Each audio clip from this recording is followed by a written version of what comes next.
掌声有请这一对，有请。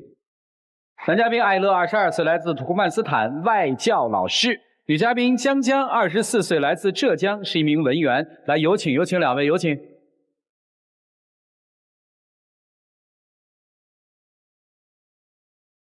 欢迎两位哈，这是你想表白的，是吗？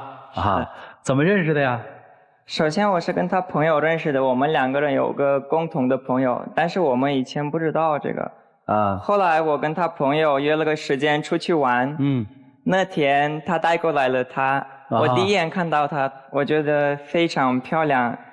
后来我们3个人玩了一天，这一天之内我发现了她不仅漂亮，还非常善良。性格非常好，而且我们2个人聊得也非常开心。快回去的时候，我加了他的微信，然后他到家了，发了一条信息说：“艾乐，非常感谢你今天。”我以为他这样说也对我有点兴趣，觉得喜欢我，当时我就非常开心。你是一见钟情是吧？是吧？后来呢？他向你表白了就？他想太多了，我只是我只是给他礼貌性的回复我说谢谢你请我们吃饭了。毕竟他请我们吃饭，我蛮不好意思，第一次认识。然后后来我们就有加微信聊天。我就跟他就是聊得还可以嘛。但是我觉得他就是跟别的男孩子一样，就可能就套路我，不一定是真心的嘛。套路你，对，不一定真心的对，因为我个人认为他是个外国人嘛，可能对待感情就比较开放，然后就我蛮保守，他可能今天说哎呀喜欢你，明天就谈掰了，然后我就想我要一段稳定的感情，就根本就没有把他考虑到心上，但后来就是发现他一直持续找我，然后觉得还蛮大概有1-2个月吧，然后觉得他还蛮诚恳的，然后就跟他熟络起来，成了一个好朋友。后来嘛，我们去那个动物园玩熟了以后，然后我就跟他开玩笑，我说：“艾乐，你在这里中文那么好，是不是要在中国找媳妇了呀？”然后我以为他也会那个开玩笑跟我说：“是呀是呀。”结果他一脸严肃，就对着我说：“江，我哪国的媳妇都无所谓，就我特别看重爱情。”而且他特别希望是我，然后我觉得他当时就那个态度就很端正，觉得这个男人的爱情观还是蛮正的，就改变了看法。对你好不好？哎，蛮好，我觉得。就是有一次，我觉得他特别上心呢。他从他国家到中国嘛，他那次就一整个行李箱就带了我喜欢吃的巧克力，他知道我喜欢吃巧克力，然后还带了一些其他手工艺品，他自己一件行李都没有带。记忆最深的就是他给我带了一个花勺子，是他们家用了10年的那个花勺。我有一次就是他给我看那个照片嘛，看他们家的菜，我就特别知道他们家那个花勺还蛮漂亮的，我说还蛮喜欢，哎，好好看啊，然后他就给我带过来了。因为我觉得就是他想什么我就买给他什么，我让他开心就好，就我自己也会开心。挺好的呀。对啊，我也觉得那个时候挺好的。然后我就问我朋友，我说，哎，有一个外国男的还对我挺花心思的追我，我要不要答应他呀？然后我朋友就觉得不靠谱，他让我再斟酌斟酌。然后后来就相处的时候，的确发现了一些问题。什么问题？他有点大男子主义吧。就是比如说有一次我跟我的朋友逛街，还要把他也带上了。那天早上有点冷，我就穿了一个外套，里面穿了背心短裤，然后中午有点热了，我就把外套给脱了，他就不动声色的把我衣服给披上了，然后我又脱了，他又给我穿上了，我几次三番，我觉得我这个衣服就脱不掉了，我都快热得中暑了，他还在给我披着，我真的是没有办法，而且我朋友在旁边看着都怪尴尬的，本来就是把他带过来给我朋友改观，他还这样子做。我个人觉得女孩子穿太暴露的衣服不是很好，而且我也不希望他被别的男孩子看到。然后就是这个也是为了他好，要是路上有坏人呢？我觉得现在他还不是我男朋友，都管我这么多，我以后要是跟他谈了朋友就没有自由了。除了对这个他对你的着装有要求这件事体现了大男子主义，还有什么呢？就是我有工作了嘛，然后会遇到一些问题，烦恼啊、迷茫啊什么的，我就有些时候会跟他倾诉。结果他对我工作无所谓，他觉得你反正以后可以不用工作，他以后可以养我。但是我不是这种女孩子，我以后想成为一个独立的女性，我不想以后一辈子成为黄脸婆，替她看孩子什么的。因为在我们国家，女孩子不应该出去打工，她们只要做一些家务，照顾孩子，照顾家人就行了。赚钱是男孩子做的事情，我觉得。你妈妈全职吧？我爸爸工作，妈妈不工作。妈妈不工作。除了这些生活上最简单的，就吃饭问题吧。他外国人喜欢吃西餐，我就喜欢吃中餐。每次出去玩的时候，他基本上都是吃那些汉堡啊、薯条啊那些垃圾食品。然后我好不容易把他拉到中国餐厅去吃饭的时候，我点了一大桌子菜，他就动都没动几下筷子。而且我一个女孩子吃那么多菜，本来他那个外国人长得就蛮扎眼，别人都看着，在我一个人在那里吃又吃不完，别人还以为我一个女的那么会吃，蛮尴尬。我只是吃不习惯中国菜，我觉得我们各吃各的也非常好。我觉得我们2个人在一起开心就好了，这种小事情算什么？你来中国几年了？4年。4年哈。是的。街边的烤串吃过吗？烤串好吃。那也是中餐啊。手抓饭吃过吗？吃过。抓饭好吃吧？好吃，但是有的是他不喜欢吃。就是你得是吧？他火锅也不吃，臭豆腐也不吃。你是杭州人？金华。金华的，你非带人去吃臭豆腐更吃不了。你吃过臭豆腐吗？完全接受不了。他早就把我拉得远远的。我觉得这些都是小事情，我们以后可以慢慢找我们2个人都喜欢吃的东西。虽然说他吃这些垃圾食品吧，但是他又很爱健身，然后很自律，喜欢跑步啊什么的。多好啊！是很好，但是他也拉着我去自律啊。我有些时候就是生病了，就一点小毛病，比如说感冒了，然后那个又结膜炎了，过几天就好了。他知道以后就每天早上6点半把我拉出去跑步。我有些时候晚上熬夜了，早上都起不来。他打电话敲门嘛，不理他，有的时候也骂他过，也凶他什么的，照样雷打不动出现在6点半的门口。这个我觉得不是自律不自律的问题，除了这个我其他的事情我都没有逼过他。我觉得他现在这么年轻，身体已经非常脆弱，我只是想让他出来锻炼一下。而且他每次说我6点半过来他家，那我们2个人住的地方又不是很近，他有时候给我一些外语资料帮他翻译，我有时候会翻译到熬夜1、2点钟。然后第2天准时还是会去找他。这男生不错呀。我只是很关心他的身体。他还帮你翻译呢？对，他是帮我翻译。他虽然说我们有些时候相处的就不太愉快，但是他有些时候做一些蛮感动的事情，总是让我很犹豫到底要不要接受他。我怎么听着你们相处不愉快？没什么大不愉快呀，就是不在一起吃饭吗？然后人家拉你锻炼吗？还有什么事儿吗？但是这些小事情就会体现出，觉得他万一谈了朋友以后，就逼我去做他喜欢我不喜欢做的事情。就是你认为现在他还在追求你，所以他可以忍让。万一你要成他女朋友，就说不定变成什么样了，是吧？对。他给你翻译英文资料。对，翻译了。他还为你做什么上心的事啊？就有一次特别感动，我觉得那一天是过生日吧，其实我也没有过成，就晚上10点多的时候跟他聊天，抱怨工作上，哎呀，今天过生日了，还在工作加班，蛋糕都没有吃上一口。结果他就说很震惊，说一定要给我过这个生日。我以为我们明天会2个人去约着吃饭啊，给我庆祝什么的。结果到12点的时候，他就拿个蛋糕跟鲜花过来找我了。那个时间点我知道店子都关门了。不知道他哪里那个找来的蛋糕，我觉得还蛮感动的。我问问啊，你觉得你跟他到底是什么关系啊？朋友。什么朋友啊？普通朋友吧。但是我也挺喜欢他的，我就是很纠结，因为现在还有很现实的原因，就是他现在在武汉做外教，过了3、4年以后，他肯定是要回他的国家的。就意味着我以后跟了他，我也是要去他的国家。然后他那边的语言我也听不懂，然后生活上有很多麻烦。学呀！太难学，我卷舌卷不来。然后他就觉得我过去就好了，只要人在那里就没问题了。我父母也在这里啊。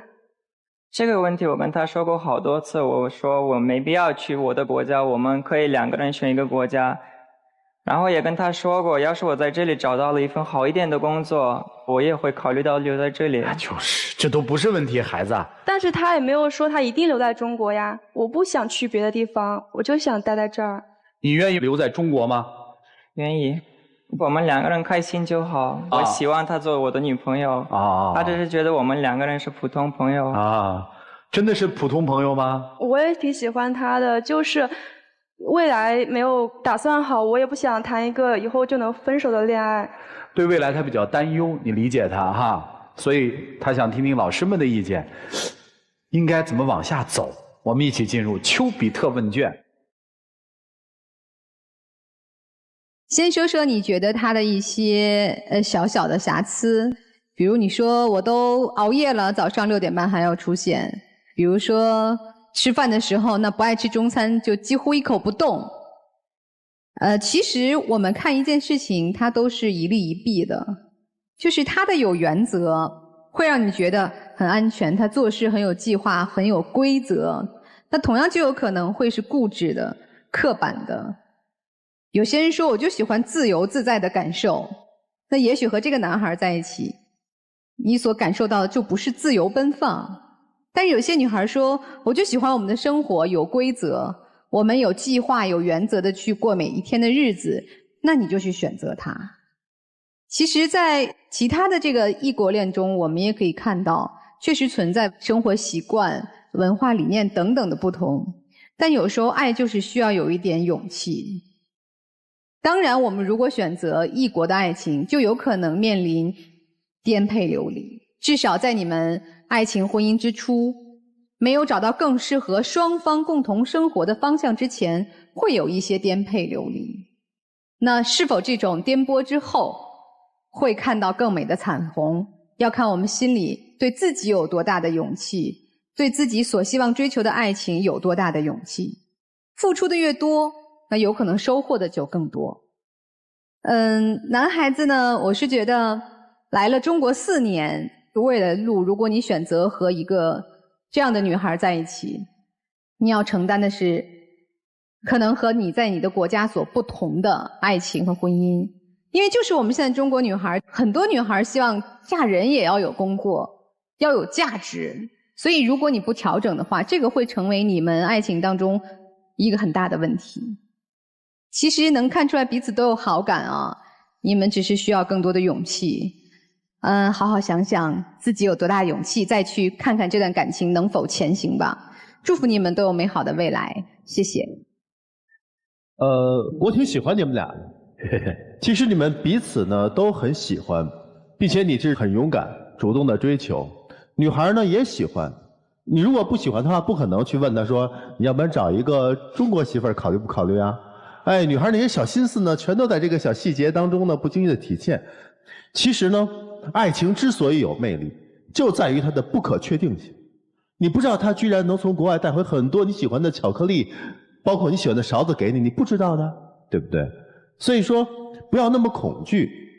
还有其实爱情最重要的是理解，很多男方看起来可能是小事儿，在女方看来是大事儿。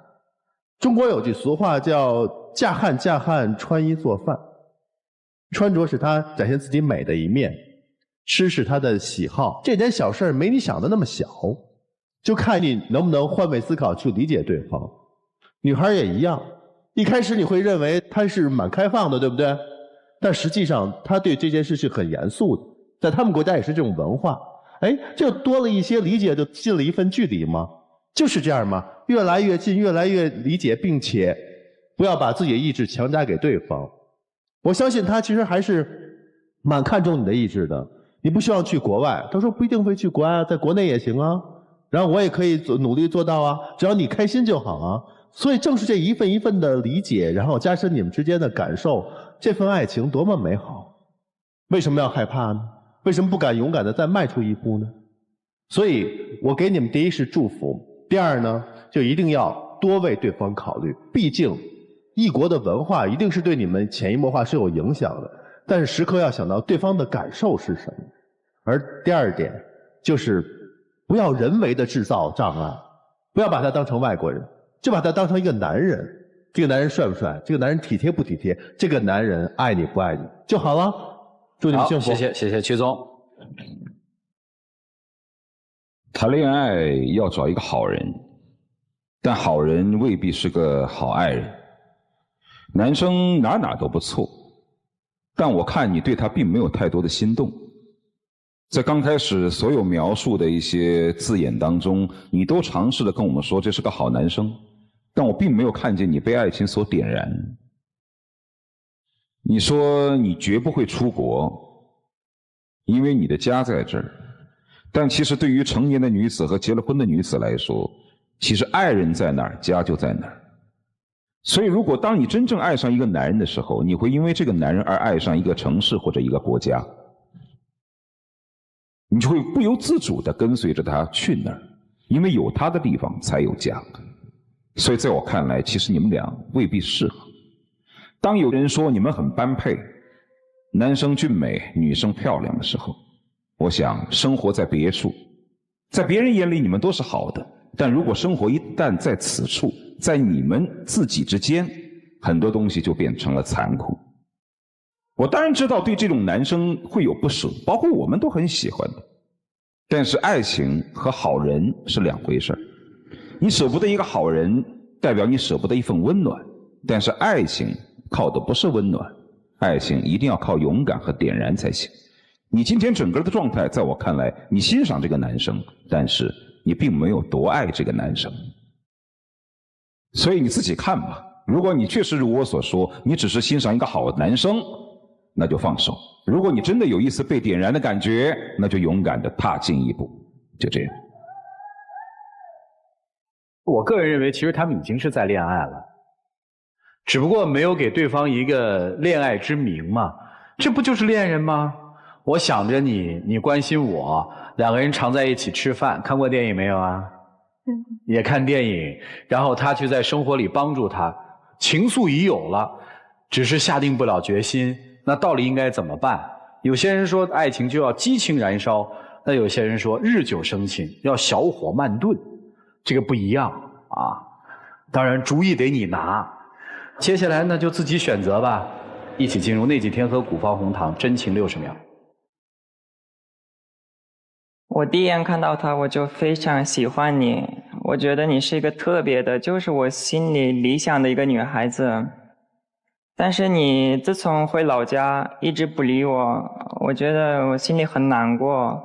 我来这里也是鼓足了很大的勇气，我希望你能给我一个机会，再让我对你好，我就是想跟你在一起。我也是，其实好几次都想接受你，但是还是有很多现实的问题需要考虑。其实你每次带给我的感动有很多，我还是想再考虑考虑一下吧。毕竟我们还有很多矛盾。这些小事情我们可以慢慢改过来。好，请亮灯啊！两个可爱的年轻人，回去吧，想想你们的爱情吧。谢谢你啊，来，谢谢。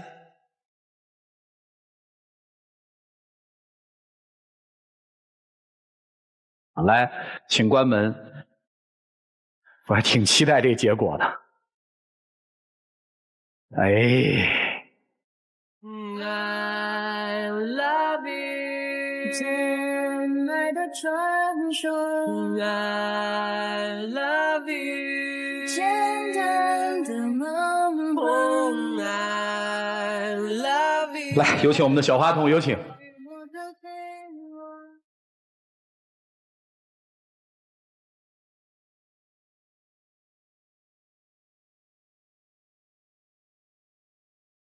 感谢药宝诗伊贝诗纯的爱放心爱伊贝诗纯净面膜提供的奖品，牵手成功的情侣将免费获得由西莫智能家居提供的智能锁，手机远程开锁，开启你的幸福生活。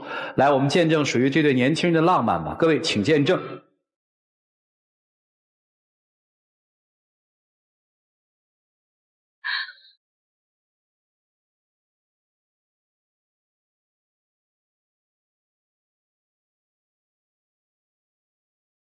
来亮灯吧。